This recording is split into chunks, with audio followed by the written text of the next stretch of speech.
എന്നും പ്രഭാതമെന്നോടു കൂടിയതിൽ ജനിക്കും. എന്നും ത്രിസന്ധ്യ ചിതയൊരുക്കും. എന്നും പ്രഭാതമെന്നോടു കൂടിയതിൽ ജനിക്കും. എന്നും ത്രിസന്ധ്യ ചിതയൊരുക്കും. ഓ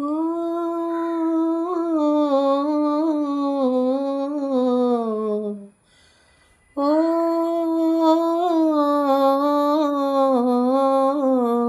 യുഗരഥമിതുവഴി കടന്നു പോകും.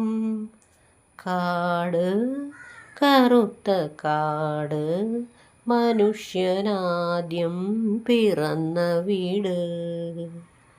കൊടും കാറ്റിൽ